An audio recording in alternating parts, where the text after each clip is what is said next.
ओम नमः सिद्धेभ्याय जय श्री ओम नमः सिद्धेभ्याय जय श्री ओम नमः सिद्धेभ्याय। मंगलम भगवान वीरो मंगलम गौतमो गणे मंगलम कुंद कुंदाद्यो जैन धर्मोस्तु मंगलम। सर्व मंगल मांगल्यम सर्व कल्याण कारकम प्रधानम सर्वधर्माणां जैनम जयतु शासनम जैनम जयतु शासनम जैनम जयतु शासनम।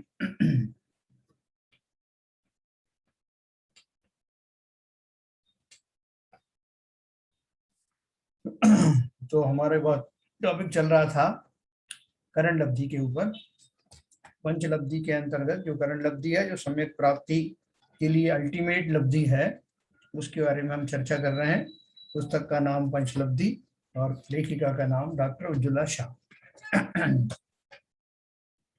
देखिए, हमने जो पढ़ा था जहाँ पर, उससे थोड़ा और पहले चलते हैं। यह आधे प्रवृत्तकरण, अपूर्वकरण और अनुवृत्तीकरण की परिभाषा में एक बार फिर से देखें, पेज नंबर 109। तो ये क्या है, करण लब्धि का अपन ने ये पढ़ा था कि इस लब्धि के फलस्वरूप जीवों में 3 स्टेजेस में भाव यानी परिणाम होते हैं।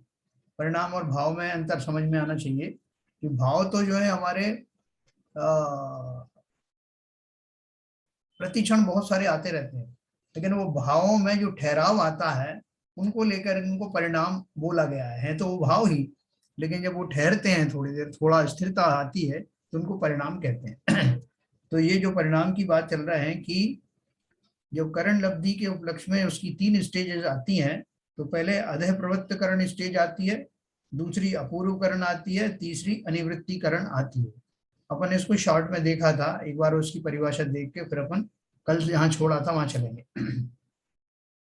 अधः प्रवृत्तकरण में जहां सम समयवर्ती और भिन्न समयवर्ती जीवों के समान या असमान परिणाम होते हैं। जैसे किसी ने अभी, एक मुनिराज ने अभी अधः प्रवृत्तकरण में एंट्री की है और दूसरे जो हैं उससे थोड़ा सा पहले एंट्री कर चुके हैं, तो अब उनके परिणामों में कुछ भेद होगा क्या? जब अधः प्रवृत्तकरण की बात आती है तो ये जैसे कि 4 लेन वाला एक जो है हाईवे है जिसमें बहुत सारी गाड़ियां जा रही हैं, एक गाड़ी आगे है तो पीछे वाली गाड़ी अपनी स्पीड से उससे उसको उसके बराबर आ सकती है, उसको क्रॉस करके आगे निकल सकती है। तो ऐसी जहां स्थिति हो जहां पर अलग अलग समयों में आने वाले जीवों के परिणाम आगे पीछे हो सकते हैं, है ना वो। और अगर ने एक साथ स्टार्ट किया है, मान लो किसी ने, जिसे सम समयवर्ती कहते हैं, तो एक साथ स्टार्ट करने वाले के साथ भी ऐसा ही हो सकता है कि स्टार्ट तो एक साथ किया लेकिन कोई पिछड़ गया, कोई आगे निकल गया। तो इसलिए जहां सम समयवर्ती माने एक ही समय में शुरू हुए और भिन्न समयवर्ती माने अलग अलग समय में अलग शुरू हुआ, उन सबके समान और असमान परिणाम हो सकते हैं। ये तो हुआ हमारा अधः प्रवृत्तकरण। यानी 2 तरह से मैंने आपको बताया, एक तो जीव ने आगे पीछे शुरू किया है, तो आगे पीछे शुरू किया तो घबराने की जरूरत नहीं, पीछे वाले ने स्पीड बढ़ा दी तो आपके बराबर आ सकता है और आगे भी जा सकता है। और 2 लोगों ने एक साथ स्टार्ट किया जिसे सम समयवर्ती कहते हैं, तो उसमें भी ऐसा है कि सीटी बजी रेस की और उसमें से दोनों निकले एक साथ, लेकिन एक ने कदम ज्यादा तेज बढ़ा दी, एक ने कम बढ़ाया। तो सम समयवर्ती के भी, और 2 कभी ऐसा भी हो सकता है कि 2 थोड़ी दूर तक एक साथ चले। तो इसलिए सम समयवर्ती जो जीव हैं उनके समान या असमान परिणाम हो सकते हैं, और विभिन्न समय में स्टार्ट किए जीवों के भी कैसे हो सकते हैं, आगे पीछे हो सकते हैं। ये हुआ अधः प्रवृत्तकरण। दूसरा था अपूर्वकरण। अपूर्वकरण में क्या होता है कि जो एक छोटा सा सकरे रोड के ऊपर गाड़ी जा रही है और दोनों की स्पीड एक है, तो एक जो गाड़ी आगे चल रही थी वो आगे ही रहेगी, जो पीछे है वो पीछे रहेगी, ओवरटेक नहीं कर सकती। तो वहां पर भिन्न समयों में जाने वाले जीवों के परिणाम असमान ही होते हैं, है ना, अलग अलग समयों में। लेकिन अब बोले कि आप सब एक साथ ही स्टार्ट किया, सम समयवर्ती है, तो क्या है, तो जैसा उसमें पहले वाले में बताया, उसमें यहाँ भी ऐसे घटित होता है कि निकले तो एक साथ लेकिन आगे पीछे हो सकते हैं, समान या असमान उनके परिणाम हो सकते हैं। ये अपूर्वकरण हुआ। अपन इसको फिर से लौट के आएंगे, चिंता नहीं करना। फिर तीसरा है अनिवृत्तीकरण। अनिवृत्तीकरण में इस तरह के भाव होते हैं कि समसमयवर्ती समान ही होंगे, जिनने एक साथ स्टार्ट किया उनके भाव एक जैसे ही होंगे, बिल्कुल उनमें जरा भी फर्क नहीं होगा। अभी जैसे मान लो किसी कोई दूसरे समय में ज्वाइन करता है, तो पहले समय के जो आगे वाले जीव के पहले समय में जैसे भाव थे, इस जीव के भी पहले समय में वैसे ही भाव रहेंगे। दूसरे समय में उसके भाव जो रहे हैं वो इसके दूसरे समय में रहेंगे। और जिन्होंने एक साथ ज्वाइन किया, एक साथ स्टार्ट किया है, उन सबके एक जैसे ही रहने वाले हैं, असमान नहीं होंगे। ये अनिवृत्तीकरण नाम का एक गुणस्थान भी है, जैसे नवा गुणस्थान कहते हैं। तो नवे गुणस्थान में बहुत सारे कर्मों की निर्जरा होती है, थोक के भाव में। तो जिन्होंने भी केवल ज्ञान प्राप्त किया है, उन सबको नवे गुणस्थान में आने के बाद उन सब जीवों के एक जैसे परिणाम होते हैं, चाहे वो तीर्थंकर हो, साधारण केवली हो या कोई भी हो, उनके आगे पीछे नहीं होते। चाहे वो कोई से भी तीर्थंकर होने दो, कोई से भी केवली होने दो, जब वो नवे गुणस्थान के परिणाम आए तो सबके एक जैसे ही आए। ठीक है। और ये अपूर्वकरण नाम का हमारा 8वां गुणस्थान है। इसमें जो प्रक्रिया बताई है, समय सम समयवर्ती समान व असमान, भिन्न समयवर्ती असमान, ये वहां पर पाया जाता है। लेकिन नवे गुणस्थान में आके सब एक जैसा हो जाता है। अभी जो इन्होंने क्वेश्चन पूछा था नीरजा जी ने, तो आप इससे अर्थ निकाल सकते हो कि आगे अधय प्रवृत्तकरण में ये फैसिलिटी है कि आप आगे पीछे हो सकते हैं, मतलब आपकी स्पीड आगे पीछे हो सकती है ना परिणामों की। तो उस अपेक्षा से हो सकता है कि कोई जीव अधय प्रवृत्तकरण जो है जल्दी पूरा कर ले और फिर दूसरे वाली स्टेज में आ जाए, फिर तीसरी स्टेज में आ जाए। तो अगर ऐसे देखेंगे तो अपने को मालूम पड़ेगा किसी जीव ने पूरी प्रक्रिया को जल्दी संपन्न कर लिया, किसी जीव को थोड़ा सा टाइम लगा। तो इस अपेक्षा से हो सकता है वो सम्यक प्रथमोपशम सम्यक प्राप्ति का जो काल है, करण लब्धि का काल है, अलग अलग जीवों के लिए वेरिएशन वाला भिन्न भिन्न हो सकता है। ऐसा मैंने लॉजिक से सोचा है। अभी विशेष जब पढ़ूंगा तो मैं आपको कंफर्म करूँ। तो ये हमने इस प्रकार से अधय प्रवृत्तकरण, अपूर्वकरण, अनिवृत्तीकरण नाम के 3 स्टेजेस बताई, जिन सबसे होकर के हम भी गुजरेंगे। और ये 3 करण जो होते हैं, और 3 करण कई कई जगह पे होते हैं। द्वितीयोपशम करते हैं जब भी होता है, जब छायक सम्यक धारण करता है तब भी होता है। वहां भाव तो अलग होते हैं लेकिन स्टेजेस ऐसी ही होती। ठीक है, वो सब अपन आगे पढ़ने वाले हैं। लेकिन अभी अपने को प्रथमोपशम सम्यक की प्राप्ति के लिए इन करणों की जो प्राप्ति करना होता है, उनका स्वरूप अपन ने शॉर्ट में समझा। अब मैं इसको आपको विस्तार से भी समझाऊंगा विद एग्जाम्पल। तो अब हम पेज नंबर 113 पर आ गए। 113 पर अपन क्या पढ़ रहे थे? यथाख्यात चारित्र की परिभाषा पढ़ रहे थे। शुद्धोपयोग और शुद्धोपयोग के बारे में अपन पढ़ रहे थे, और कषाय शक्ति के बारे में पढ़ रहे थे। शुद्धोपयोग किसे कहते हैं? 113 पेज पे हमने पढ़ा था, दूसरे पैराग्राफ में, यथाख्यात चारित्र होने पर द्रव्यानुयोग और करणानुयोग दोनों की अपेक्षा से शुद्धोपयोग है। मैंने बोला था कि शुरू के जो गुणस्थान हैं उनमें उपचार से द्रव्यानुयोग में बता दिया जाता है कि इनका शुद्धोपयोग आ गया, जैसे चौथे गुणस्थान में, 5वें गुणस्थान में। जबकि करणानुयोग की अपेक्षा से उसमें बारीकियों में कमी रह जाती है, इसलिए वैसा शुद्धोपयोग नहीं होता जैसा कि 7वें गुणस्थान ऑनवर्ड्स होता है।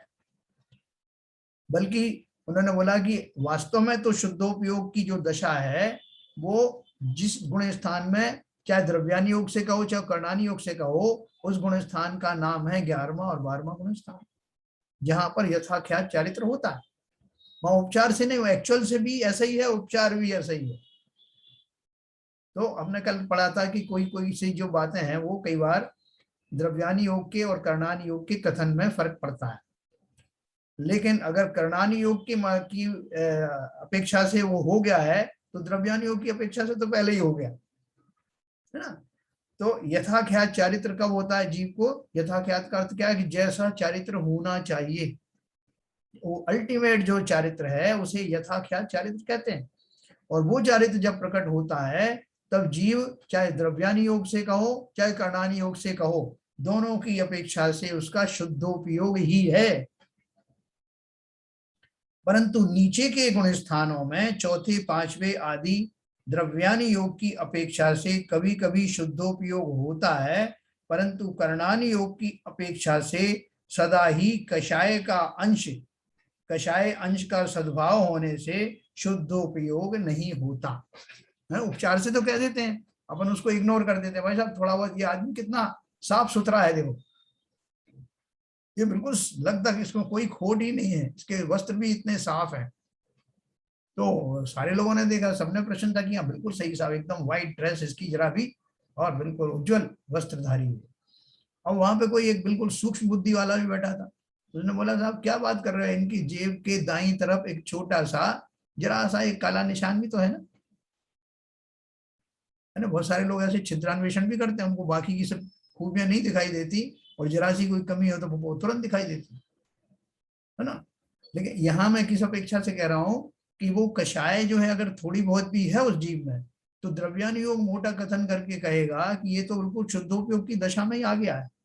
लेकिन करणान योग बताएगा कि ये भी चौथे पांचवें गुण स्थानधारी ये जीव, इसको किंचित कषाय विद्यमान है। तो द्रव्यान योग की अपेक्षा से कभी कभी शुद्धोपयोग होता है, परंतु करणान योग की अपेक्षा से सदा ही कषाय अंश का सद्भाव होने से शुद्धोपयोग नहीं होता। इसलिए द्रव्यान योग की कथन पद्धति करणान योग से मिलाने पर कभी मिलती है तो कभी नहीं मिलती। अगर चतुर्थ गुण स्थान में शुद्धोपयोग कहा जाए तो वो द्रव्यान योग की अपेक्षा से कहा जाता है। अभी देखो अपन ने कषाय शक्ति के बारे में पढ़ा था। कषाय शक्ति बहुत अजीब बात है, देखो कि कषाय करने की प्रवृत्ति दो जीवों की हो रही है, एक जैसी जाति की कषाय है, क्रोध मान माया लोभ में से कोई भी एक जाति का कषाय पकड़ लो, दो जीव हैं। अब दो जीवों में दोनों की टेंडेंसी उस कषाय की ओर चली, लेकिन एक जीव के अंदर में परिणाम बहुत बुरा करने का है उसी कषाय के अंतर्गत, और दूसरे का उतना बुरा करने का नहीं। तो जो परिणाम अंदर से जो शक्ति लगा करके जो कुत्सित परिणाम हो रहे हैं उनको कषाय अंतरंग कषाय शक्ति कहा जाता है, और उन्हीं का दोष बनता है, उसी से जो है कर्म बंद होता है। कितने प्रोपोर्शन में हुआ कि दो जीव एक पिक्चर को देख रहे हैं, उसमें मारकाट चल रही है, और एक व्यक्ति तो जो है उसको समता के भाव आए, दूसरे व्यक्ति को थोड़े करुणा के भाव आए, और तीसरे को आया कि बहुत अच्छा हो रहा है जो हो रहा है, तो तीनों के अलग अलग कर्म बनेंगे। तो उसी तरह से उन कषायों में प्रवृत्त होते हुए भी अंतरंग कषाय शक्ति के अनुरूप प्रोपोर्शन में ही जीव के कर्म बंद होगा। तो यहां उन्होंने क्या बताया, पंडित टोडरमल जी आगे लिखते हैं, करणानि योग में कषाय शक्ति की अपेक्षा से कथन होता है। कषायों की प्रवृत्ति अलग बात है और अंतरंग कषाय शक्ति अलग बात है। किसी जीव के कषायों की प्रवृत्ति अधिक हो और यदि उसकी अंतरंग कषाय शक्ति कम हो तो उसे मंद कषाई कहते हैं। अभी दो लोगों को भोजन परोसा गया, दोनों भूखे थे, तो एक व्यक्ति तो ऐसा लग रहा है कि बिल्कुल टूट के पड़ रहा है और कह रहा है भाई साहब बहुत दिन में भोजन मिला है, वो ऐसा कह जरूर रहा है और थाली के ऊपर टूट भी पड़ रहा है, लेकिन अंदर में उसको इतने आसक्ति नहीं। और दूसरा व्यक्ति जो है वो टूट तो नहीं रहा है, लेकिन मुंह में बहुत पानी आ रहा है कि अब मिला भोजन मुझे, 5 दिन पहले का जो क्षतिपूर्ति थी आज होने वाली है, और उसके अंदर में बहुत उसके प्रति आसक्ति प्रकट हो गई, वो दिखा नहीं रहा है बाहर में। तो बाहर में देख, पहला वाला दिखा तो रहा, लेकिन उसको इतना नहीं है कि अगर आप उठा के ले जाओगे थाली, या कोई दूसरा आदमी आ जाए जो भूखा है तो उसको हवाले भी कर देगा वो, भाई साहब पहले आप खाइए। लेकिन दूसरा व्यक्ति तो बोल रहा है कि अब मेरे हाथ लगी, जाने नहीं दूंगा, मैं किसी को नहीं दूंगा और पूरा मैं ही खाऊंगा। तो परिणाम बाहर से देखने में कुछ और दिखाई दे रहे हैं, लेकिन अंदर में जो कषाय शक्ति पड़ी है वो सब जीवों की अलग अलग हो सकती है, और जो केवल ज्ञान गम्य है हमें थोड़ी मालूम उसके परिणाम कैसे चल रहे हैं।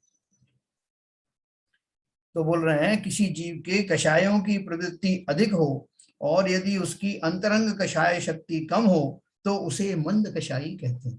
बोले भाई साहब ये तो थाली पे टूटा पड़ रहा है और आप बोल रहे हैं कि ये मंद कषाई है, और दूसरा तो देखो बिल्कुल चुपचाप बैठा हुआ है, बस खाली थूक सटक रहा है अंदर ही अंदर, और आप बोल रहे हो कि ये जो है जो जो टूटा पड़ रहा है वो जो है वो तीव्र कषाई नहीं है, मंद कषाई है।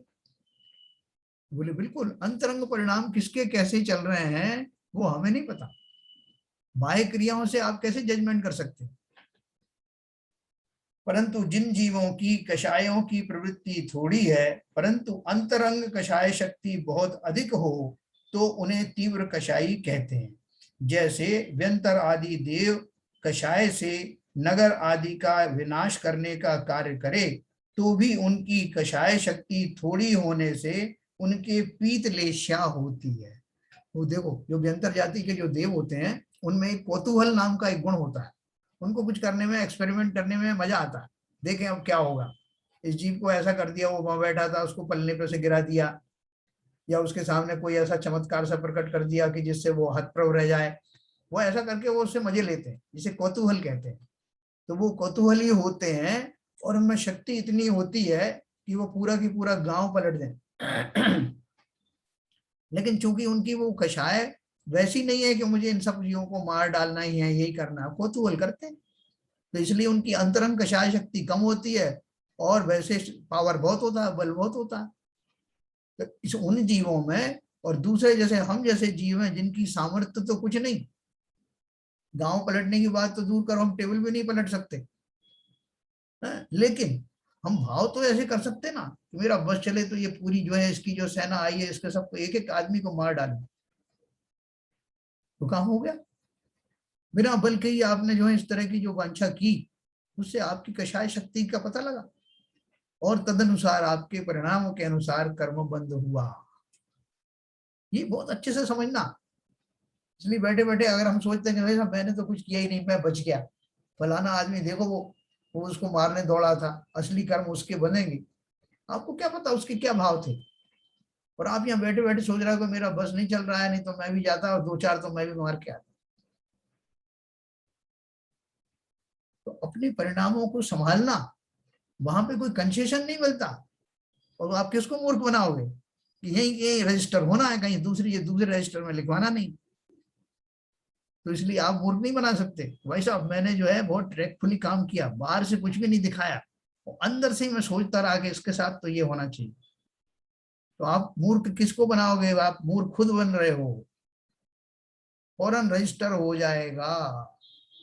है वो चित्रगुप्त आते रजिस्टर लेके वहां, यहाँ चित्रगुप्त की जरूरत नहीं, हमारे चित्र पर स्वयं ही अंकित हो जाएगा कि हमने किस क्षण में क्या सोचा। लॉग होती है पूरी, लॉग 2:02 पर इस जीव ने कैसे परिणाम किए, और 24 घंटे में कौन से नंबर का उसका भाव कौन से कर्म में परिवर्तित हुआ, कितनी स्थिति वाला, कितने अनुभाग वाला होकर के कितने समय बाद वो प्रकट होने वाला है। तो बिल्कुल भ्रमित मत होना, ये चक्र बिल्कुल ऐसा है, अकाट्य है, आपने सोचा इधर और उधर हुआ। तो जैसे व्यंतर आदि की अपन ने बात की कि उनकी अंतरंग कषाय शक्ति कम होती है, और इसलिए उनकी लेश्या जब बात करेंगे तो कौन सी लेश्या होती? पीत लेश्या। ऊपर की 3 लेश्याएं अच्छी मानी गई ना, पीत, पद्म और शुक्ल, और नीचे की कृष्ण, नील और कापोत, ये जो है अशुभ लेश्याएं मानी गई। लेश्या का अर्थ क्या है? कषायों से संयुक्त योगों की अवस्था को कषाय कहते हैं, लेश्या कहते हैं, है ना। तो ये अपन पहले पढ़ा है और बाद में भी पढ़ेंगे। इससे विपरीत एकेंद्रीय आदि जीव, देखो जो मैंने अभी आपको बताया, एकेंद्रीय आदि जीव कोई भी कषाय कर्म करते हुए नहीं दिखाई देते, लेकिन फिर भी उनकी कषाय शक्ति बहुत ज्यादा होने से उनके कृष्णादि 3 लेश्या होती है। अपन सोचेंगे वो एकेंद्रीय जीव बेचारा वो क्या करेगा, उसके अंदर में कैसे कषाय हो सकती है?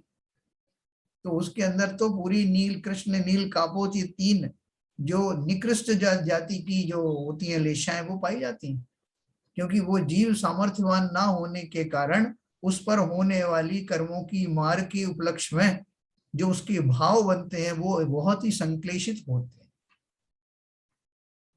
उसके जो परिणाम चल रहे हैं, एक ही इंद्रिय है लेकिन इंद्रिय की बात नहीं है, उस एक इंद्रिय जीव के अंदर भी बैठा तो वो आत्मा ही है, सर्वगुणधारी जैसा कि मैं हूं।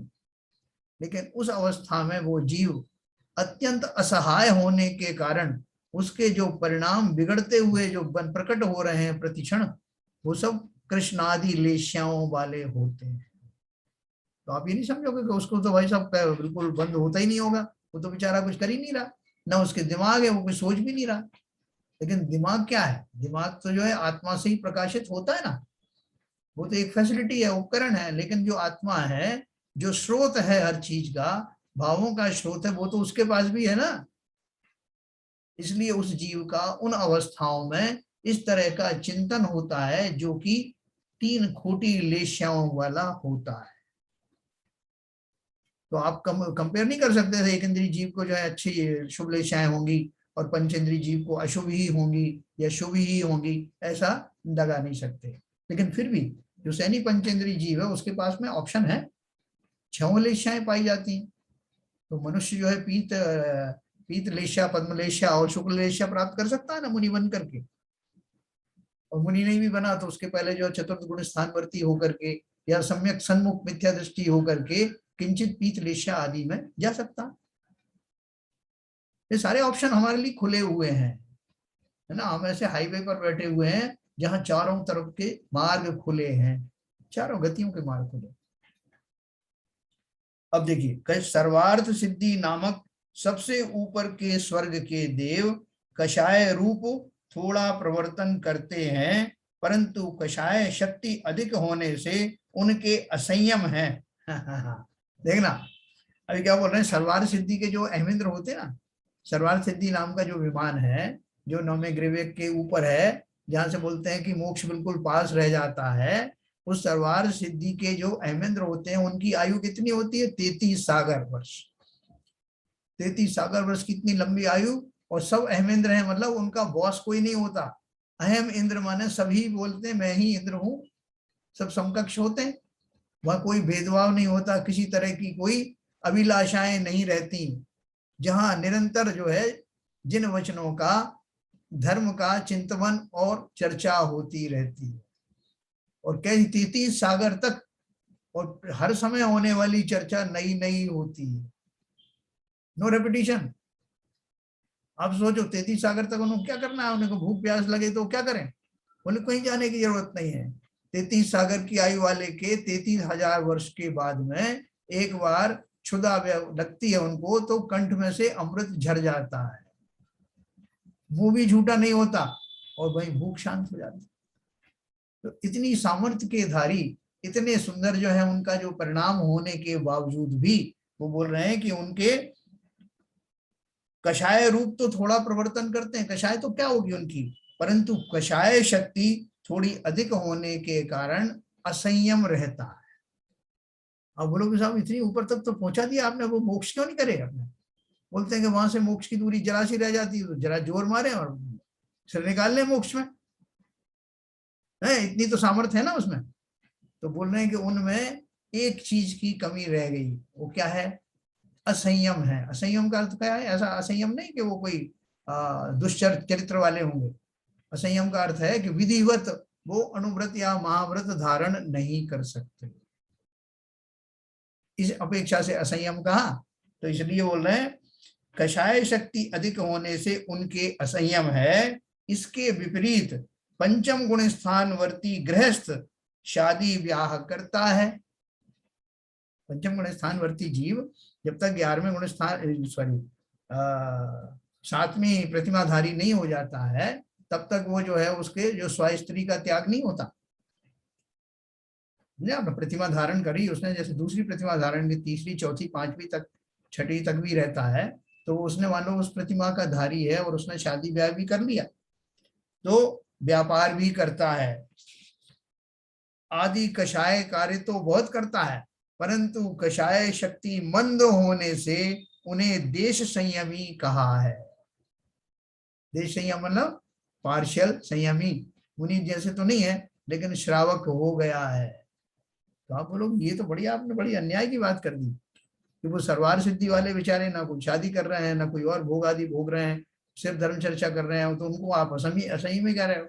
और ये व्यक्ति सारी गृहस्थी के कार्य कर रहा है, शादी भी करी इसने अभी अभी, और जस्ट इसने चूंकि प्रतिमाएं धारण की है तो आपने इसको कंसेशन कर दिया, इसको बोल रहे हो संयम ही है।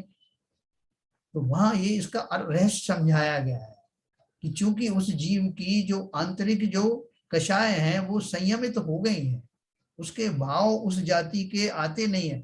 उस जाति के नहीं आते का मतलब क्या है, संकल्प पूर्वक नहीं आते। भाव तो उनको भी नहीं आते सर्वार्थ सिद्धि वालों को, लेकिन उन्होंने विधिवत संयम धारण नहीं कर सके हैं, वहां होते भी नहीं, उनकी मजबूरियां बहुत सारी होती है। तो इस अपेक्षा से वो समझाने की कोशिश कर रहे हैं कि जो मनुष्य पर्याय है अनूठी पर्याय है, और जीव अपने संकल्पों के द्वारा किसी भी पर्याय में होने दो, जहां जहां वो संकल्प धारण कर सकता है वहां उस संकल्प की ताकत से वो संयमी बन सकता है, जहां जहां पॉसिबल है। तो आपको समझ में आया होगा कषाय शक्ति और कषाय प्रवृत्ति, कषाय में प्रवृत्त होना और कषाय शक्ति का कम ज्यादा होना, इसके फलस्वरूप कैसे कर्म का बंध होता है, ये आपको समझ में आना चाहिए। कई बार अपन कहते हैं ना कि भाई साहब ये आदमी जो है बोलता बहुत है, ये जोर जोर से चिल्लाता जरूर है, लेकिन इसके मन में ज्यादा कुछ होता नहीं, ये अपनी थोड़ी सी देर में भड़ास निकाल के शांत हो जाता है। अपन तो स्वयं देखते हैं सर, ये मन का साफ है, ऐसे बोलता जरूर, चिल्लाता नहीं कुछ नहीं। तो अपन उसको नंबर देने को आए तो उसको नंबर ज्यादा देंगे ना, उसके मुकाबले में कि जो कुछ बोल तो रहा नहीं, तो उसको अपन क्या बोलते हैं कि बहुत गूंज रहा है, अंदर ही अंदर रखता है क्या करना है। तो ऐसे जीव के जो परिणाम होंगे उसके अनुसार उसकी कषाएं बंद होती हैं, ये अपन प्रत्यक्ष देखते हैं। तो इसलिए सावधान रहना, वर्तमान दशा में जब तक मैं गृहस्थ हूं तब तक गृहस्थ दशा में रहकर भी अपनी ही भावों को निरखते रहना। वो करते हैं ना, वो सांसों के ऊपर ध्यान रखना, कौन सी आ रही कौन सी जा रही, अनुलोम विलोम और ध्यान व्यान सब सिखाते हैं ना। अरे सांसों के ऊपर क्या, भावों के ऊपर जाओ कि कौन से भाव चल रहे हैं। प्रति क्षण अपने भावों के ऊपर ध्यान रखो और उन पर अंकुश रखो कि कैसे खोटे भाव तो नहीं आ रहे। मैं तो बंद करने की बात भी नहीं कर रहा हूं कि आप उनको बंद कर दो, क्योंकि बंद करना आपके हाथ में नहीं, लेकिन आप उनकी समीक्षा जरूर कर सकते हो कि कैसे भाव मेरे आ रहे हैं। उस समीक्षा के दौरान ही आपको अलार्म आ जाएगा कि मेरे कौन सी जाति के भाव चल रहे हैं, और वो ही उससे ही आप सतर्क हो जाओ कि ऐसे भाव क्यों चल रहे हैं, मेरे ऐसे उत्कृष्ट भाव क्यों नहीं चल रहे। हर पल में डरा डरा सा रहता हूँ, हर पल किसी का बुरा करने की सोचता रहता हूँ, हर पल अपने भोगों की सामग्री जुटाने के भाव करता हूँ। ये जैसे ही आपको पता चलेगा आप सावधान हो जाओगे, यार ये दशा तो ठीक नहीं, ये जो मेरे भाव चल रहे हैं ये कौन सी गति का बंद कराने वाले हैं, कौन सी आयु बंद कराने वाले हैं, आपको स्वयं मालूम पड़ जाएगा। किसी अवधि ज्ञानी के पास जाने की जरूरत नहीं, हम स्वयं ही अपनी अवधि को जानते हैं, अपनी मेरी क्या होने वाली है वो परिणामों के बारे में, क्या दशा होने वाली है मैं जानता हूं। खाली आपको क्या करना है कि अपने भावों के ऊपर ध्यान देना हर पल। अभी वो एक अहमदाबाद का एक पेपर न्यूज में आया ना कि वो उन्होंने एक घोषणा की है जैनियों की, कि जो जैन युवक जो है 12 घंटे तक जो है फोन को हाथ नहीं लगाएंगे, कोई भी गैजेट्स को हाथ नहीं लगाएंगे, उनको 12 पॉइंट दिए जाएंगे। फिर दूसरे दिन भी करेंगे तो फिर से 12 पॉइंट दिए जाएंगे। ऐसे करते करते उनके जो पॉइंट कोई पर्टिकुलर उससे इकट्ठे हो जाएंगे तो उनको फ्री में समेत शिखर जी की यात्रा कराई जाएगी, है ना। वो उन्होंने किस लिए किया है कि हम कितने डिपेंडेंट हो गए हैं और इन गैजेट्स के माध्यम से हमारे भाव में कितना उतार चढ़ाव होता है हमें मालूम नहीं।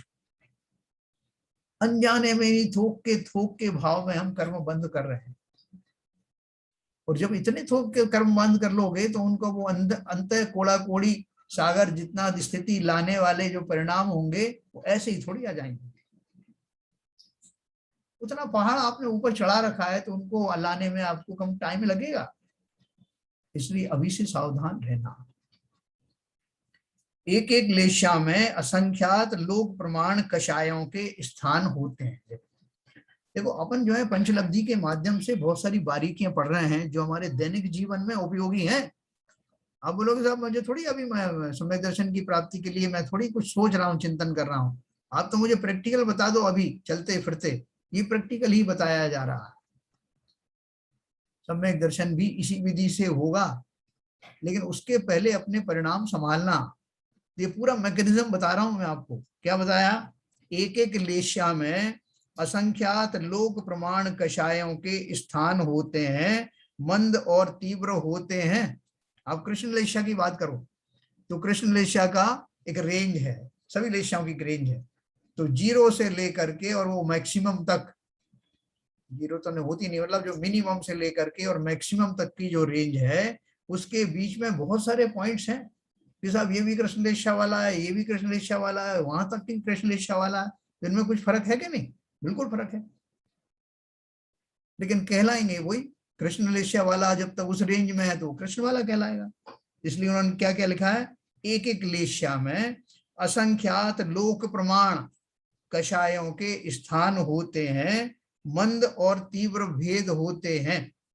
जीव के सभी कषाय असंख्यात लोक प्रमाण होते हैं, है ना। उस कषाय में से जैसे कृष्ण कषाय है, कृष्ण जाति की जो कषाय है, तो वो कृष्णलेशा, तो वो जब जीरो पे आने आ जाती है तो जीरो पे आने के बाद में, जीरो का मतलब क्या है कि वो कृष्णलेशा वाले परिणाम हुए समाप्त। अब उससे एक स्टेप आगे जाएगा तो वो दूसरी थोड़ी हल्की वाली लेशा में प्रवेश करेगा, नील में आ जाएगा। तो नील का जब जीरो की तरफ टेंडेंसी चली जाएगी तो कापोत में आ जाएगा। और इसके विपरीत बढ़ता हुआ जो है जब जैसे जाएगा तो कृष्ण जो है समाप्त होकर ये तो नील न कापोत, कापोत के बाद फिर शुभ लेशाएं शुरू हो जाएंगी, पीत पद्म और शुक्ल, ऐसे रेंज चलती है। तो मैं अपनी जिस लेशा में, छह लेशाओं के भाव मेरे हो सकते हैं मनुष्य भाव में, शनि पंचेंद्री जीव के छह लेशाएं हो सकती। और छह लेशा मतलब हमेशा एक जैसी लेशा नहीं बनी रहती। छह होने का अर्थ क्या है, संभावनाएं छह लेशा के परिणामों की बनी रहती। जीव के सभी कषाय असंख्यात लोक प्रमाण होते हैं, उसे यथा योग्य असंख्यात लोक से भाग देने पर भी असंख्यात लोक ही आता है। उसमें बहुभाग प्रमाण तो संक्लेश परिणाम है, जिनमें कृष्ण नील और कापोत लेशा होती है। एक भाग प्रमाण विशुद्ध परिणाम है, जिनमें पीत पद्म और शुक्ल लेशा होती है। देखो क्या बोल रहे हैं, जीवों के सभी कषाय असंख्यात लोक प्रमाण होते हैं। कितने लोग आपस में जो कषाय परिणाम है कितने भरे हुए हैं, जिनकी कोई सीमा नहीं। और उसमें से मैक्सिमम जो है पोर्शन अशुभ लेशाओं वाला होता है। शुभ लेशा वाले जो कषाय वो बहुत कम होते हैं।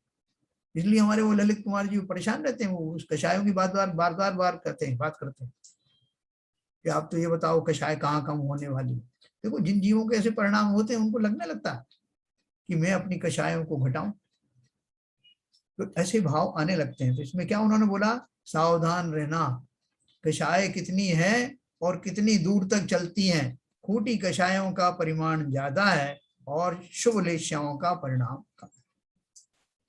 संक्लेश परिणामों में किसी एक लेशा में तीव्र संक्लेश को तीव्र कषाय और संक्लेश की हानि को मंद कषाय कहते हैं। परंतु विशुद्ध परिणामों में किसी एक लेशा में विशुद्धि की वृद्धि को मंद कषाय और विशुद्धि की हानि को तीव्र कषाय कहते हैं। देखो ये जो अब दो शब्द आपको पढ़ने में आएंगे, मंद कषाई और एक तीव्र कषाई, और एक आएगा संक्लेशित परिणाम और एक आएगा अविशुद्ध परिणाम। ये सब क्या है, तो क्या बोल रहे हैं, संक्लेश परिणामों में किसी एक लेशा में तीव्र संक्लेश को तीव्र कषाय, जैसे कृष्ण लेशा का प्रकरण चल रहा है, किसी जीव की कृष्ण लेशा के परिणाम चल रहे हैं, उसी लेशा वाली रेंज में ही अगर मान लीजिए उसके वो रेंज में से जो इंक्रीजिंग वाली जो टेंडेंसी है वो बढ़ जाए। मैंने आपको बताया कि जो मिनिमम से लेके मैक्सिमम तक की रेंज चलती है, तो मिनिमम से अगर वो मैक्सिमम वाली रेंज में जीव अगर बढ़ जाए उसके परिणाम, तो अपन क्या बोलते हैं कि भाई साहब ये संक्लेशित हो, तीव्र संक्लेशित हो गया या तीव्र कषाई हो गया। बोले कैसे तीव्र हो गया, कृष्ण लेशा में तो पहले ही से चल रहा था, वो चल रहा था, उस कृष्ण लेशा में भी मंद की बजाय वो तीव्र कषाई हो गया। तो इसलिए बोल रहे हैं कि तीव्र संक्लेश को तीव्र कषाय और संक्लेश की हानि को मंद कषाय कहते हैं। मान लीजिए वो कृष्ण लेशा वाला उसकी पीक पर था, मैक्सिमम वाला जो है उसके ऊपर था वो कृष्ण लेशा, लेकिन कुछ परिणाम उसके ऐसे आए कि उधर मैक्सिमम वाले से मिनिमम वाली तरफ जो है वो थोड़ा सा आ गया, तो क्या कहेंगे उसको, उसको मंद कषाई कहेंगे उस अपेक्षा से। वैसा उसके कषाय मंद हो गए, पहले से मंद हो गए, क्योंकि वो उसको कषाय की हानि हो गई, संक्लेश की हानि हो गई, इसलिए मंद कषाय कहा। परंतु इसका अर्थ बताऊं मैं आपको, इसको कहाँ अप्लाई करना है। परंतु विशुद्ध परिणामों में किसी एक लेश्या में विशुद्धि की वृद्धि, पद्मलेश्या चल रही, पद्मलेश्या की जो रेंज चल रही थी उसमें एक रेंज और आगे चढ़ी जो टुवर्ड्स शुक्ल लेश्या जाती है, या पद्मलेश्या की मैक्सिमम वाली साइड में जाती है, तो क्या कहेंगे उसको, विशुद्धि की वृद्धि हो गई, तो वो मंद कषाय हो गया, है ना। विशुद्धि की वृद्धि और विशुद्धि की हानि अगर हुई तो तीव्र कषाई कहते हैं। तो दोनों केस में क्या हुआ कि संक्लेश अगर हुआ तो उसको, संक्लेश अगर जो है बढ़ा, संक्लेश की हानि माने संक्लेशित परिणामों में कमी आई तो मंद कषाय कहेंगे, या विशुद्धि की बढ़ोतरी हुई तो मंद कषाय कहेंगे। आप समझ गए होंगे कौन सा। और देखो इसका उपयोग कहाँ होता है, जैसे अपन बोलते हैं नरक में अंदर बैठा हुआ जो जीव है, या तिरंज गति में बैठा हुआ जीव है, और एक मनुष्य गति में बैठी वो मुनिराज है, तीनों को, अभी मान लो मुनिराज है, उनको सम्यक दर्शन नहीं हुआ लेकिन होने वाला है, कोशिश कर रहे हैं, तो इस क्षणों में जब उनके जो परिणाम होंगे, बोले कि नरक में तो सब आपने बताया था कृष्ण लेशा ही खाली होती है, कृष्ण नील आदि होती है, अशुभ लेशा ही होती है, तो वहां जीव के परिणाम जो है शुभ कैसे हो सकते हैं, मंद कषाई कैसे हो सकता है वो जीव। तो इस अपेक्षा से हो सकता है कि नरक में जो बाय एंड लार्ज जिस तरह के भाव चलते हैं, उन भावों से हट करके उसके कुछ परिणाम वैसे तीव्र कषाय से कम हो जाएं, तब वो जीव सम्यक दर्शन प्राप्त करने के योग्य होता है। उस अपेक्षा से मंद कषाय हुआ, आपकी अपेक्षा से नहीं। तो मनुष्यों के तो बहुत मंद कषाय चल रहे हैं, और उसके तो किंचित कम हुए, लेकिन उस भूमिका में कम हुए, इसलिए उसको वो क्वालिफिकेशन दे दिया जाता है कि ही इज क्वालिफाइंग फॉर सम्यक दर्शन। तो ये मैंने आपको मोटा मोटा उदाहरण दिया। अब देखिए, शुक्ल लेश्या वाले देवों को पीत लेश्या वाले पंचम गुण स्थान वर्तियों से अधिक कषाय शक्ति है। मैं आपको आगे बताऊं उसके पहले मैं आपको अनम्यूट करूंगा, आपके जो भी प्रश्न हो बताएं।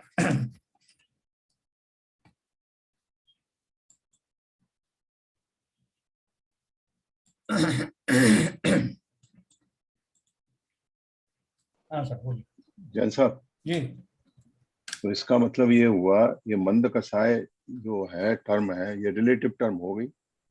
बिल्कुल बिल्कुल बिल्कुल, क्योंकि दोनों में है, हाँ जब संश्लेषित परिणाम होते हैं जी, और उनकी जब हानि होती है उसी लेस्या में, तो वो कषाय कम हुए, जी हाँ, इसलिए मंद कषाय हो गई।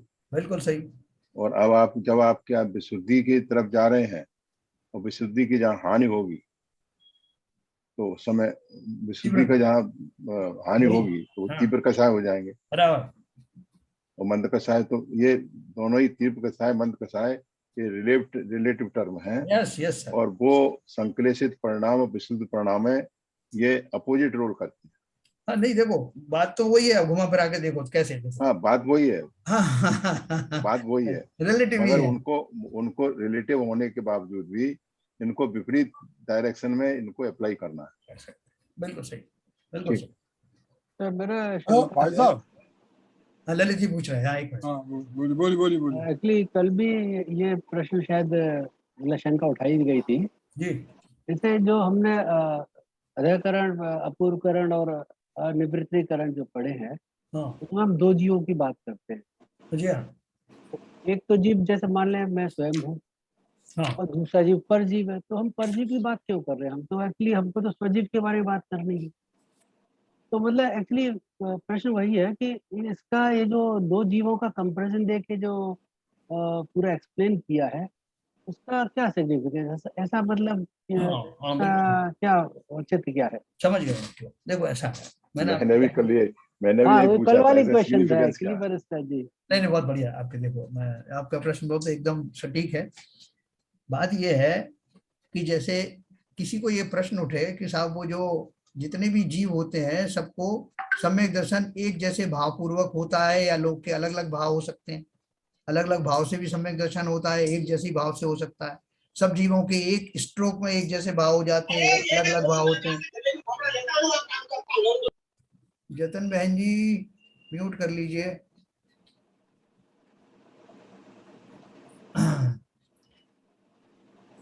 एक सेकंड इनका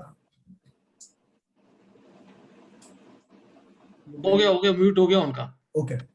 हाँ तो देखिए, अपन बात ये कर रहे थे कि वो जो जीव, अलग अलग जीव जो चिंतन कर रहे हैं, उनकी अलग अलग स्टेजेस में उनके भाव कैसे होते हैं।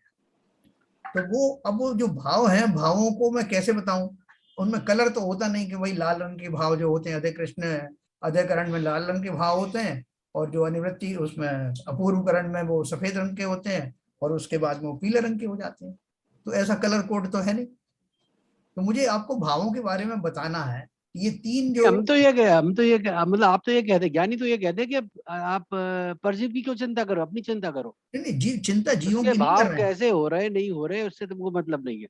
भावों को बताने के लिए कह रहे हैं। अब आप किसी को मैं बोल दूंगा इसने सफेद रंग की शर्ट पहन रखी, उसने लाल रंग की शर्ट पहन रखी, तो इसका अर्थ थोड़ी कि मैं उनकी परवाह कर रहा हूँ। आपने पूछा कि मुझसे कि आप बताओ इसके कौन से कलर की उसने पहनी है, मैं बता रहा हूँ। उनमें आइडेंटिफाई करने के लिए मैं आपको बता रहा हूँ। तो ये तीन स्टेजेस में कैसे भाव चलते हैं, उनको मैं आपको कैसे समझाऊं। कोई किसी को कहे साहब आपने शक्कर खाई अभी, कैसी लगी, बोली मीठी लगी। और मिश्री खाई आपने, कहा वो भी मीठी लगी। और अमृत पिया वो भी मीठा लगा। तो तीन में भेद बताओ ना। तो मैं क्या भेद बताऊं आपको। आप कहोगे साहब आप तो खुद ही खा के देख लो, आपको पता लग जाएगा। इसके अलावा तो कोई तरीका है नहीं। तो वो जो भाव जो बताए जा रहे हैं, उन भावों में कैसी भिन्नता होती है, ये बताने के लिए आपको वो इस तरह से उसको फर्क करके बताते हैं कि जो जो भावों में किस तरह का फर्क चलता है। उससे आप पकड़ना कि ये वाले भाव अधःकरण वाली श्रेणी के हैं, और ये वाले भाव अपूर्वकरण के हैं, और ये वाले भाव अनिवृत्तिकरण के हैं। उसको समझाने के लिए तीन तरह के कैटेगरी समझाया गया है। उनमें उनको हमें लेना देना कुछ नहीं।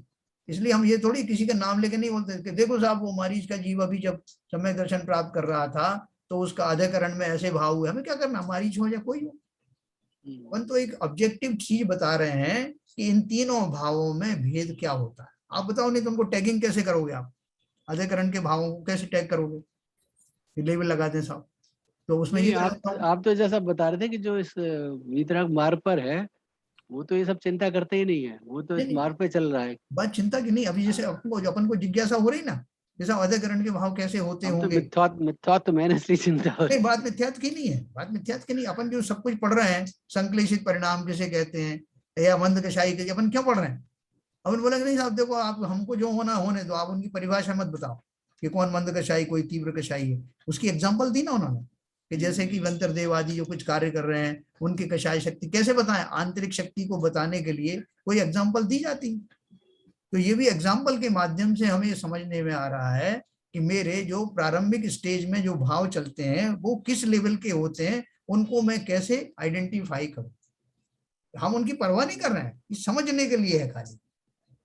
तो दूसरा मेरा प्रश्न था जी जी, ठीक है मैं समझ गया जी। हाँ दूसरा प्रश्न था ये जो कषाय प्रवृत्ति का और कषाय शक्ति का जैसे आपने बताया, जी तो जैसे जिस जीव की कषाय प्रवृत्ति अधिक है तो वो और किसी की कम है, तो मान लीजिए जो किसी की जो कषाय प्रवृत्ति ज्यादा है तो वो किस वजह से ज्यादा होती है, मतलब उसके भाव उस तरह के होते हैं उस वजह से ज्यादा होती है। मतलब किसी की कोई प्रवृत्ति, जैसे जैसे आपने एग्जाम्पल दिया था गुस्सा करने का, या किसी कोई ऐसा व्यक्ति है जी तो उसको जो ये प्रवृत्ति अधिक है कषाय की, जो कि बाहर बाह्य प्रवृत्ति दिख रही है, एक्चुअली दूसरे लोग देख रहे हैं उसमें, एक्चुअली प्रवृत्ति सब यही हो गया ना कि जो प्रवृत्ति जो दूसरों को दिख रही है वो बाह्य है आचरण उसका। और कषाय अंतरंग कषाय प्रवृत्ति जो है, या अंतरंग कषाय शक्ति जो है वो उसके अंदर है, दूसरे को नहीं पता चल रही, वो उसे स्वयं को पता है। तो देखिए, प्रवृत्ति जो आ रही है वो उसको कहाँ से आएगी, जब तक शक्ति नहीं हुई तो प्रवृत्ति कैसे आएगी। नहीं नहीं नहीं नहीं नहीं नहीं, देखो प्रवृत्ति जो है आंतरिक प्रवृत्ति भी दो तरह, सॉरी बाह्य प्रवृत्ति भी जो दो तरह की हो सकती है। कैसी, जैसे मैंने बताया कि एक व्यक्ति ने वो जो थाली के ऊपर जोर से जो झपट्टा मारा कि ये मैं खा लूं पहले, ठीक है, तो वो उसके उसमें अगर ताकत थी, उसके शरीर में ताकत थी, तो फिजिकली झपट्टा मारता हुआ दिखाई दिया। लेकिन उसको थोड़ा सा जो पैरालिटिक प्रॉब्लम भी थी, उसको पार्किंसन भी थी, तो वो झपट्टा मारता हुआ तो नहीं दिखाई दिया, लेकिन उसका भाव ऐसा ही था कि मैं इसको खा लूं। और लेकिन उसकी अंतरिंग भाव कुछ और ही थे। ये दो तो जो है बाह्य मैंने बताई कि वो एक जो स्वस्थ आदमी जिस तरह झपट्टा मारेगा वैसा, और एक आदमी जो थोड़ा सा डिसेबल्ड है उसको भी झपट्टा मारने का भाव तो हो रहा है, लेकिन इन दोनों ही व्यक्तियों के अंदर में ऐसा भाव नहीं है कि अगर कोई आ भी जाए मुझसे भी बेहतर पात्र आ जाए, भूखा आ जाए तो मैं उसको ना दूं, ऐसे भाव दोनों के नहीं थे। दोनों के भाव ऐसे थे कि भाई मुझे चाहिए तो जरूर, लेकिन अगर इस कॉस्ट पर नहीं चाहिए, क्योंकि कोई भूखा मर रहा है तो उसको नहीं दूंगा। लेकिन एक तीसरा व्यक्ति जो वहां बैठा हुआ है उसके अंदर में सदा काल ऐसे ही भाव आते हैं कि कैसे न केवल अपना माल अपने पास करूं, बगल वाले का और पार कर दूं। कर कुछ नहीं रहा है, सोच रहा है न केवल ये थाली मेरे पास आ जाए, और बल्कि जो बगल वाली जो पड़ी है ना, तो बगल वाली भी जो बगल वालों को ना मिले, ये 3-4 थाली तो मैं अपने कब्जे में कर लूंगा अगर मेरा बस चले तो, ऐसा सोच रहा है, कर कुछ नहीं रहा। तो ये उसकी अंतरंग कषाय शक्ति, उसका परिणाम उसको भोगना पड़ेगा। अब आपका एक प्रश्न है कि ऐसे भाव उन जीवों में अलग अलग क्यों होते हैं?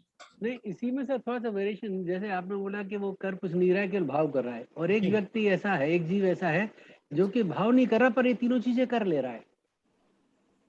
हाँ, तो वो मान लो दबंग टाइप का है, वो ज्यादा भाव अंदर नहीं करा, उसने बस कर दिया उसको। हाँ, वही तो होता है, मन से वो नहीं चाह रहा। मैंने आपको इसलिए कहा कि परोक्ष में उसके भाव इस जाति के हैं कि अगर मुझसे भी बेहतर कोई पात्र आ जाए, ज्यादा भूखा है तो मैं उसको दे दूंगा, मतलब ऐसे हल्के भाव हैं। बाहर में तो दिख रहा है ऐसा कि ये तो छोड़ेगा नहीं, 2-3 थाली तो ये पकड़ लेगा। तो सर मेरा एक क्वेश्चन है यहाँ पर। एक सेकंड, एक सेकंड में ललित जी। जी जी जी, ठीक। नहीं जैन साहब, हाँ हाँ साहब, इसी से एक एडेड क्वेश्चन है मेरा, हाँ इफ यू अलाउ मी। हाँ, बोलिए। ये जो ललित जी ने पूछा उसी के कंटिन्यूएशन में कि जो कसाई की प्रवृत्ति है और अंतरंग कसाई के जो भाव हैं, अंतरंग कसाई के भाव तो भाव की उससे हो रहे हैं, ये प्रवृत्ति का जो लक्षण है वो किस वजह से हो रहे हैं? हाँ, ये अगर आप एक्सप्लेन कर देंगे तो दोनों चीजें बिल्कुल क्लियर हो जाएंगी। तो ललित जी ने वही पूछा था ना, एक उनके हाँ, तो प्रश्न में इसका ये भी इसका शामिल था। इसका थोड़ा एक्सप्लेनेशन समझ नहीं आ पाया, इसलिए मैं स्पेसिफिकली इसको बीच में इंटरप्ट हाँ करके हाँ, ठीक है। आपको इंटरवेन किया। देखो इसमें क्या है कि जो मेरी जो अंतरंग कषाय शक्ति है वो तो मेरे कौन से कर्म के कारण होगी? चारित्र मोहिनी कर्म के कारण, जी, है ना। और ये जो मेरी बाहरी टेंडेंसी है वो होंगी तो कुछ किंचित चारित्र मोहिनी की लगन उतनी तीव्र वाली नहीं होंगी। वो चारित्र मोहिनी के हर एक कर्म की जो है डिग्री अलग अलग होती है ना, कषाय का अपना भी लेवल पड़ा वो अलग अलग है। तो जिस समय उस जीव के वो कर्मों का बंध हुआ था तो उसमें ये कम ज्यादापना का भेद पड़ा था। अच्छा, अब जब उसको ये जिनकी तीव्र चारित्र मोहिनी कर्म का बंध हुआ है उनको इस तरह की अंदर में ऐसी टेंडेंसी बनी रहेगी। दूसरे जीवों का उतना तीव्र बंध नहीं हुआ, कर्मों का तो उनको भी वो कारण है, लेकिन वैसा कर्म बंध नहीं है जैसा पहले वाले को है। तो वो कर्मों के जो तीव्र और मंद उदय के कारण ही इस तरह की घटनाएं घटित होती है। नहीं तो अगर इस तरह की घटनाएं घटती हैं तो वो उनका इफेक्ट अंतरंग भावों पर पड़ेगा। जो बाह्य प्रवृत्ति है वो रिवर्स हो रही है यहाँ पर। जैसे अंतरंग में तो उसके मंद कसाय है और बाहर में प्रवृत्ति में वो बहुत एग्रेसिव दिख रहा है। देखो दोनों तरह का हो सकता है, ये तो खाली क्या मैंने आपको एग्जांपल बताई। नहीं, एग्जाम्पल तो आपने बिल्कुल सही दिया है, और ये वास्तव ये वास्तविक चीज, वास्तविक बात है, ये प्रैक्टिकल देखने में मिलता है। ललित जी बोल रहे हैं कि भाई आदमी आगे से अग्रेसिव दिख रहा है, अंदर से बोले दिल साफ है। ठीक है, आपने भी ये एक्सप्लेन किया, वो वास्तव में बात सही है। मगर इन दोनों का जो कोऑर्डिनेशन है या जो वो है, वो कर्मों के उदय से या कर्मों के बंद से कैसे कोरिलेट होंगे? दोनों नेचर जो अपोजिट है। अभी देखो, जो आप कभी ये कबूतर को दाना खिलाते हो, आपको कभी आप डाल के देखना दाना, तो क्या होगा कि बहुत सारे कबूतर आते हैं, उनमें से एक बहुत मोटा ताजे दो कबूतर आएंगे, वो किसी को नहीं खाने देंगे, वो सबको भगाएंगे इधर से उधर। वो ये मूर्खता करते हैं कि इतना दाना पड़ा है, तुम भी खाओ हम भी खाएं, लेकिन उसको वो पीछा करते हुए वहां तक ढकेल के आएंगे जहां तक कि वो कर सकते हैं। उस प्रोसेस में वो भी नहीं खा रहा और वो भी नहीं खा रहा, और उसके विपरीत बाकी सारे चुपचाप खाते रहते हैं, बल्कि अच्छा है तुम लड़ो, अपन खा रहे हैं। ये दृश्य आप देखना स्वयं ही। वो तो ये तो फैक्ट है, ये तो आपके एग्जांपल तो सटीक है, उसमें कोई मतलब दो राय नहीं है। तो ये क्या हो रहा है? उन जीवों के ऐसे ही भाव हैं, उनमें इतनी अकल क्यों नहीं आई? आप बोलोगे साहब उन्होंने ऐसे क्यों नहीं सोचा जैसे बाकी सोच रहे हैं कि अपन तो अपना खाओ पियो, इनको लड़ने दो, क्योंकि उसने उस जाति के कर्म बांधे थे, न खाऊंगा न खाने दूंगा। और इन्होंने जो जीवों ने कहा था नहीं भाई आपने अपनी थाली में जो सामने आ गया वो खाओ, मस्त शांति से उड़ जाओ। ऐसे कषायों के भावों की बहुत सारी वेराइटीज होती हैं। तो जिन जीवों के जैसे परिणाम दिखाई देते हैं उन्होंने उस जाति के कर्म ही बांधे थे। नहीं, वो बात बिल्कुल समझ में आ गई भी मगर जो point of the contention which remains still now, हाँ कि जो कसाय की प्रवृत्ति और कसाय के जो अंतरंग भाव, हाँ ये दोनों अपोजिट हैं। वो अपोजिशन जो हो रहा है वो कौन से कर्म के उदय से या बंध से है? नहीं, वो चारित्र मोहिनी कर्म का ही है। उसमें जो प्लस माइनस होते हैं, कम ज्यादा होते हैं, उसकी बहुत सारी वैरायटीज हैं। अच्छा, कर्मों की बहुत सारी वैरायटीज हैं जो अपन अभी और पढ़ने वाले हैं। अपने पास में पूरा पूरा एक कर्म कांड है। तो इसी में एक एग्जाम्पल से थोड़ा सा और मैं क्लियरिटी लेना जैन चाहूंगा। साहब मेरा एक क्वेश्चन हो जाए, बाद में फिर ललित जी का ले लेना। अच्छा, इसकी ठीक। कंटिन्यूएशन मैं भी लाइन में लगा हूँ भैया, इसकी कंटिन्यूएशन है सर बहुत एक्चुअली। देर से। अच्छा, एक जैसे मिनट। मान लीजिए हाँ। एक कोई स्ट्रांग है, दबंग टाइप का है बंदा, मतलब फिजिकली स्ट्रांग है, और एक थोड़ा सा कमजोर है, और दोनों के साथ एक हादसा होता है कि उनका पर्स चोरी हो जाता है, और दोनों ही हाँ। चोर पकड़ लेते हैं। हाँ। जो दबंग है फिजिकली फिट है, एकदम स्ट्रांग है, हाँ। उसने पकड़ लिया चोर को और मारा झापड़ 3-4। और जो कमजोर है बंदा वो डर गया एक्चुअली कि पता नहीं मैं कुछ कहूँ और न मारे, तो उसने कहा उसने, और मनी मन खूब गालियां दी उसने उसको। तो अब हाँ। किसका बंदिश में ज्यादा होगा? नहीं, मैंने आपको बताया ना कि देखो, फिजिकल मारना धारना की अपेक्षा जो अंदर में जो कषाय शक्ति कितनी पड़ी है, कौन कितना ज्यादा विनाश चाहता है दूसरे का, सामने वाले का, वो उसकी अंतरंग कषाय शक्ति अंदर में परिणाम कैसे हैं। जैसे आपने किसी को, माता भी मारती अपने बच्चे को, खूब जोर से मारती, ये भी बोलती जला दूंगी तुझे, मार डालूंगी, लेकिन उसके भाव कैसे होते हैं। उसके विपरीत कोई एक जो है कोई ऐसा दुर्जन हो, वो उसके साथ मारपीट करे तो उसके भाव ऐसे थोड़े होंगे जैसे माँ के होते हैं। करते हुए कौन प्रतीत हो रहा है कि माँ ने मारा पीटा, उसने तो मारा ही नहीं, उसने बोला, वो सोच रहा है कि आगे बाहर निकलेगा तो इसका मैं किडनैप कर लूंगा, फिर इसको जो इसकी बोटी बोटी काट डालूंगा, किया अभी कुछ नहीं, तो कैसे परिणाम बंद होंगे आप समझ सकते हो। चलिए ये अपना। अच्छा, मैं ये कह रहा था भाई साहब, जी, ये संश्लेष परिणामों में और संश्लेष परिणामों में तीव्र कसाय होती है, और विशुद्धि की हानि भी होती है। संश्लेष परिणाम होते हैं तो विशुद्धि की हानि भी होगी, और दोनों में ही तीव्र कसाय होती है।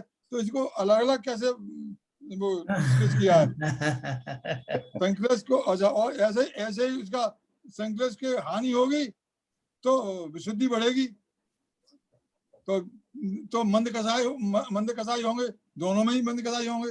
तो इनको अलग अलग से ये डिफाइन क्यों किया गया है, और गतियों के हिसाब से क्या ये सभी ऐसे परिणाम सभी गतियों में होते हैं?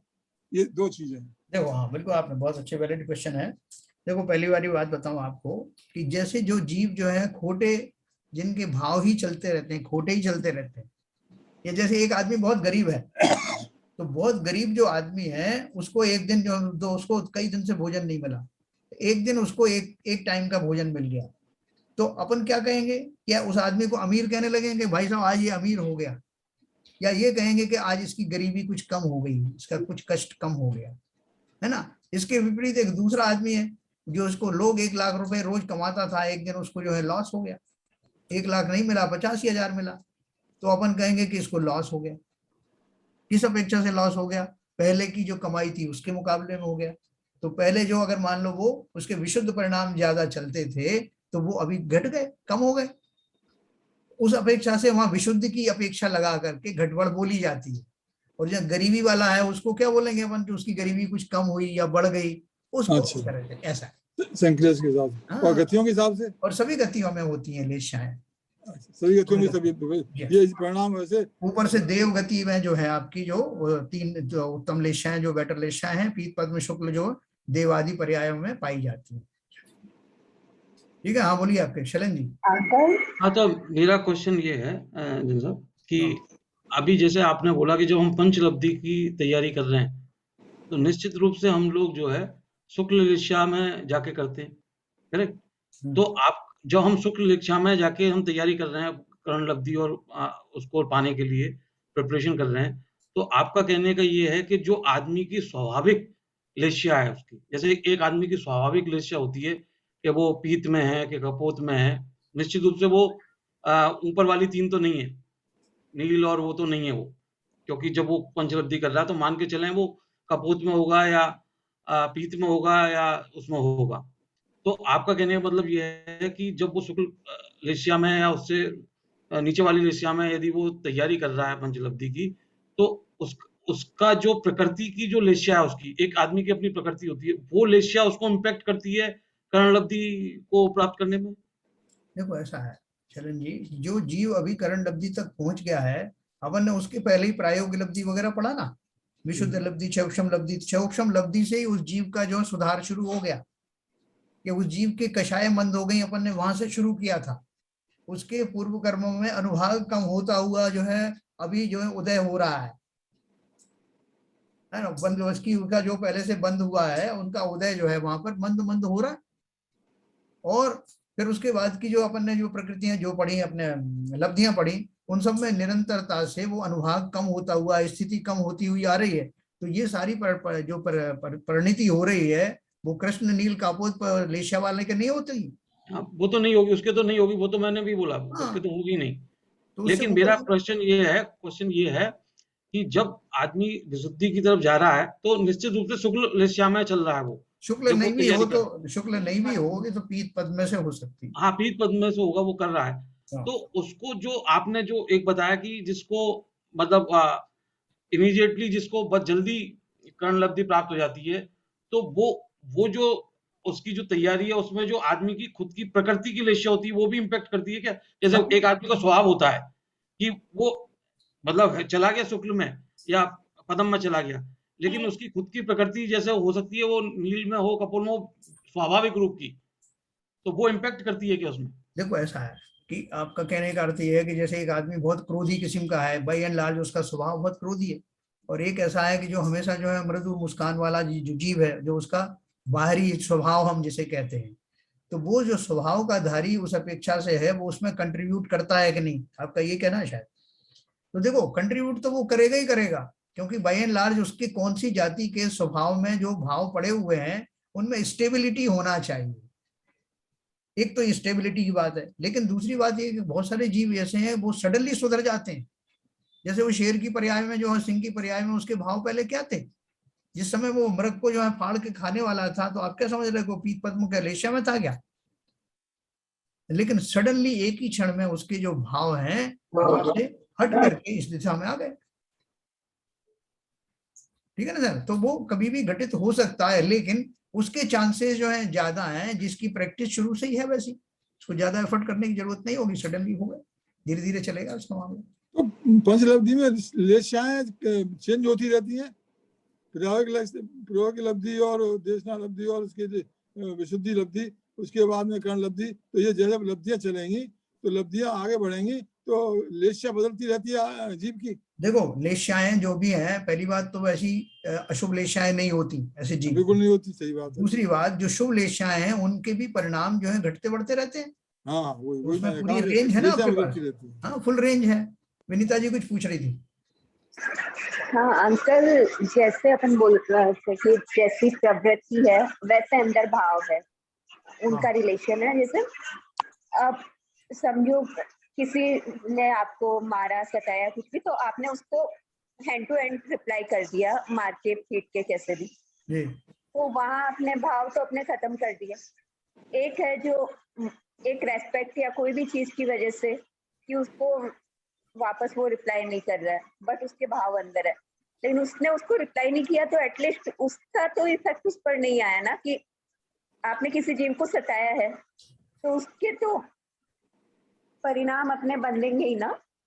एक अपने भावों के परिणाम तो अपन ने कर लिए जो तो ठीक है, बट अगर अपन ने उसको रिप्लाई किया है तो उस जीव को तकलीफ हुई भी है, तो उसके भी उसका बंद तो हो सकता है, वो कैटेगरी अलग होती होगी ना। आपका मतलब है कि जैसे हमने किसी जीव को सताया तो उसके मुंह से जो आह निकली, जैसे आपने बोला कि एक तो दबंग है, उसने तो मार दिया और अपना बदला निकाल लिया, काम खत्म, जी, एक मतलब जो नहीं कर पा रहा है, सक्षम नहीं है, ओके, लेकिन उसके भाव है, या मतलब समझ लो कि कोई भी रेस्पेक्ट की वजह से वो अपने को जवाब नहीं दे रहा है और चलो, लेकिन अंदर से वो कर रहा है, तो जवाब दिया उसने तो फिर सामने वाला का दिल तो दुखाया, तो उसका भी उसको बंद हो रहा है, और खुद के चलो हाथों हाथ जो उसने भाव करके उसको मार लिया कर लिया, उसका भी बंद हो रहा है। दूसरा है उसने भाव तो किए बट उसका इफेक्ट नहीं समझा। दिखाया सामने, हाँ, तो हाँ, वो बंद तो जो नहीं दिखा रहा उसको तो कम ही होना चाहिए।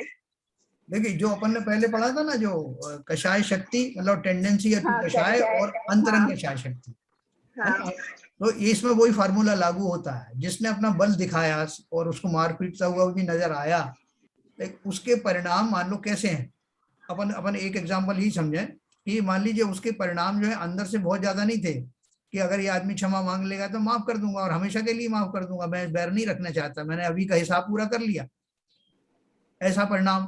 और दूसरा वाला जो घुट रहा है कि ऐसे जीव को तो मैं 7 जन्मों तक मजा चखाऊंगा, लेकिन कर कुछ नहीं पा रहा। तो आप बताइए हाँ, दोनों में से मतलब क्या है, शक्ति वाली वो बात आ गई, हाँ, प्रवृत्ति। हाँ, अगर शक्ति भी उतनी है और प्रवृत्ति नहीं कर रहा है, तो फिर उसको वो बात वैसे आ जाएगी तो कि वो हाँ, अलग ही अलग तो कैटेगरी हो जाएगी। बराबर ये दोनों को, वो जो प्रवृत्ति कर रहा है उसको ज्यादा दंड मिलेगा, मतलब बंद ज्यादा होगा। बस आंतरिक शक्ति के ऊपर डिपेंड करता हाँ है। हाँ हाँ, और एक व्यक्ति ऐसा भी हो सकता है जिसने बाहर से भी बहुत दिखाया और अंदर से भी भाव उसके ऐसे ही है कि मार डालूंगा इसको, बहुत ज्यादा। हाँ है ना, तो उसको उसको तो और ज्यादा बंद होगा, हाँ क्योंकि बाहर दिखाने का उतना उतना फर्क नहीं पड़ता जितना अंदर के भावों का फर्क पड़ता है। ठीक है ना। चलिए हमारा समय बहुत हो गया, मैं कल से थोड़ा एक और एक टाइम। क्वेश्चन और है लेस्याओं से, जब लेस्याओं की बात चल रही तो एक क्वेश्चन और आ रहा है मेरा। जी, तो एक तो आदमी बलशाली होता है हाँ, और तो उसको मालूम है कि ये सामने वाला मेरे साथ में क्रोध कसाय कर रहा है और मेरे को भी क्रोध कसाय हुआ, जी, तो मेरे को मालूम है कि मैं इसको मारूंगा तो ये मर जाएगा और छोड़ दो, जाने दो इसको। तो और एक आदमी होता है कि जो क्रोध कसाय कर रहा है और लेकिन बहुत दुबला मतलब कमजोर है काफी, तो कमजोर होने की वजह से वो कुछ नहीं कर पा रहा था, उसकी कसाय और ज्यादा बढ़ जाती है। बिल्कुल, बिल्कुल, तो दोनों की कसाई में क्या फर्क है, क्योंकि एक तो है बलशाली है तो उसको मालूम है कि क्रोध तो आ रहा है, बोला लेकिन जाने दो, बोला मैं मारा तो मर जाएगा ये अभी, छोड़ दो, जाने दो इसको। और जो कमजोर है वो मार तो नहीं सकता है, लेकिन वो अंदर ही अंदर कसाय बहुत ज्यादा कर रहा है कि पता नहीं मैं क्या नहीं कर डालू। तो तो देखो जो जो आदमी जो है, जो उसको नहीं कर रहा है कुछ भी शक्ति होते हुए ही, मतलब वो एक तरह से क्षमा के भाव है ना उसके, कि वो कर तो सकता था लेकिन उसने तीव्र उसके कषाय परिणाम नहीं आ रहे हैं, कह रहे इससे क्या उलझना, नहीं, उसके छोड़ो इसलिए जाने भी दो। नहीं आ रहे हैं, उसके इसलिए नहीं भी आ रहे हैं क्योंकि उसको मालूम है कि उसके पास में बल है, ताकत है। इसलिए तो बोलते हैं क्षमा वही कर सकता है जो बलशाली होता है, वास्तविक क्षमा उसी की होती है। कायर को नहीं होता क्षमा, वीरस्य वीरस्य भूषणम। आपके पास सामर्थ्य तो बहुत है, वो जिन्हें ने उनको उपसर्ग किया जो कमट के जीव ने, तो उनमें बल कम था क्या पारसनाथ में? वो पांडवों को कुंडल पहना दी, उनके बल की कमी थी क्या कुछ? लेकिन उन्होंने सोचा कि अरे, दो तरह से सोचा, सबसे पहले तो भेद विज्ञान, ये शरीर ही मेरा नहीं तो मैं किसका क्या करूंगा। दूसरा, इन जीवों को ऐसे भाव आ रहे हैं तो उनको आने दो, इन्होंने विचारों ने, मैंने इनके साथ जरूर कुछ कुछ गलत किया होगा, ऐसा भाव। तो ऐसे भाव पूर्वक वही क्षमा कर सकता है जिसमें ये इस तरह के विचार लाने की असाधारण वीरता हो। ये वीरता फिजिकल वीरता की बात नहीं है, अंदर में जिसके अंदर ये है कि शारीरिक सामर्थ्य होने के बावजूद भी ये जीवों का मैंने ही वास्तव में पहले परोपकार किया, अनुपकार किया था, इसलिए ये बेचारे ये कर रहे हैं, इनकी क्या गलती है, गलती तो मेरी थी। ऐसा भाव कोई साधारण व्यक्ति थोड़ी ला सकता, दुर्बल व्यक्ति नहीं ला सकता। चलिए साहब अपन और चर्चा करेंगे, समय हो गया, जिनवाणी स्तुति करेंगे।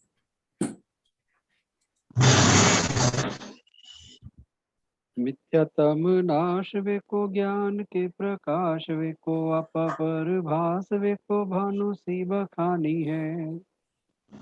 छहो द्रव्य जान वेको बंध वेधि भान वेको स्वपर पिछान वेको परम प्रमाणी है। अनुभव बताए वेको जीव के जताए वेको काहू न सताए वेको भव्य और आनी है।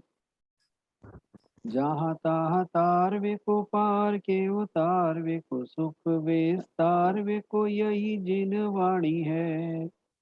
हे जिनवाणी भारती तोए जपू दिन रैन, जो तेरी शरणा गए सो पावे सुख चैन। जिनवाणी के ज्ञान से सूझे लोकालोक, तो वाणी मस्तक नमो सदा देते हैं धो, सदा देते हैं धो। जिनवाणी माता की जय।